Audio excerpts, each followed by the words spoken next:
Teachers day অনেক কিছু নিয়ে অনেকবার কথা বলেছি, কিন্তু কখনো টিচার্স ডে নিয়ে কিছু বলা হয়নি। আজকে টিচার্স ডে নিয়ে নিজের কিছু ঘটনার কথা শেয়ার করছি। আমি যখন উচ্চ মাধ্যমিক দেব, তখন যার কাছে আমি রাষ্ট্রবিজ্ঞান পড়তাম, সেই শিক্ষক, মানে আমি তাকে দাদা বলতাম।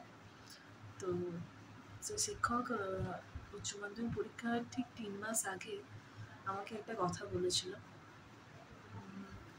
এই কারণে বলেছিল, কারণ কি আমি যেহেতু বাড়ির সমস্ত কাজকর্ম সমস্ত কিছু দেখভাল করতাম, তো আমার টিচার আমার বাড়ির কাছাকাছি হওয়ার কারণে সে সমস্ত কিছু দেখতে পারতো, যে সকালবেলা থেকে রাত পর্যন্ত আমি কী করছি না করছি, বাড়ির কাছাকাছি হওয়ার কারণে।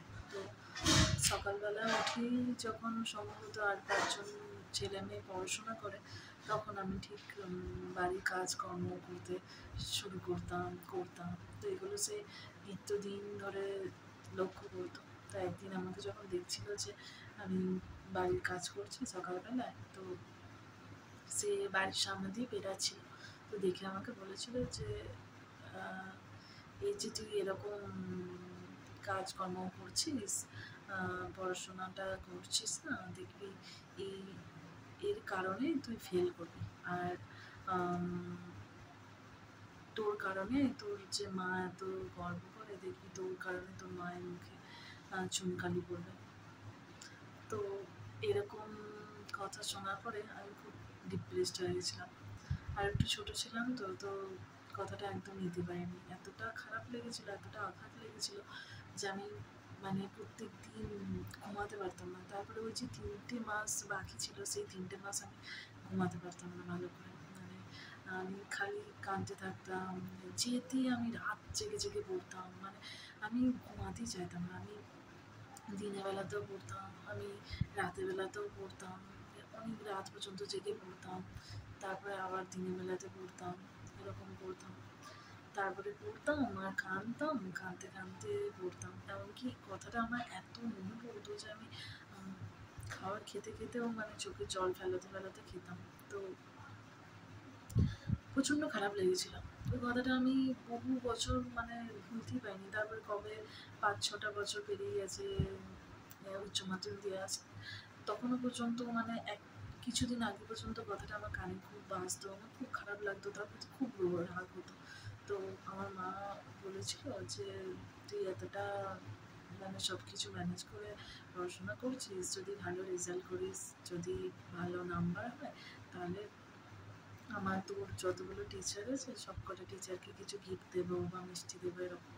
তো আমার ওরকম খারাপ লেগেছিলো, আর আমি ওরকম সবসময় কান্নাকাটি করতাম। এটা দেখে আমার মায়েরও প্রচণ্ড খারাপ লেগেছিলো। তো আমার মোটামুটি বিশাল ভালো রেজাল্ট না করলেও আমি স্টারটা আমি পেয়েছিলাম। তো তার কারণে কিন্তু রেজাল্ট বেরোনোর পরে আমি অভিমানে সবাই রেজাল্ট দেখাতে গিয়েছিলো, তাকে কিন্তু আমি রাগে আমি রেজাল্টটা দেখাইনি। আমার আরেকটা টিচারের মাধ্যমে তাকে আমি রেজাল্টটা দেখাতে বলেছিলাম নিজের হাতে গিয়ে।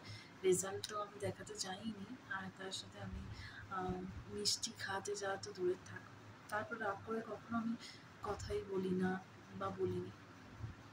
তারপরে 5টা বছর কেটে গেছে উচ্চ মাধ্যমিকে।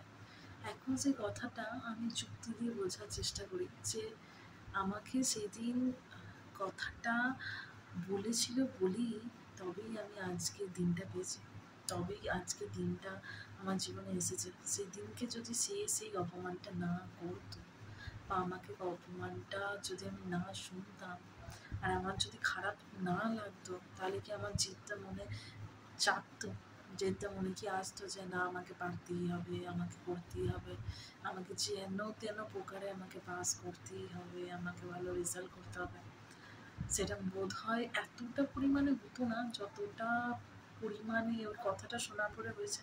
ঠিক ততটা পরিমাণে হয়তো হতো না, সেই স্পিডটা আসতো না। তো সে একজন টিচার হয়ে আমার থেকে বেশি অভিজ্ঞ, বা তার চিন্তাভাবনা বুদ্ধি আরও বেশি মানে স্ট্রং।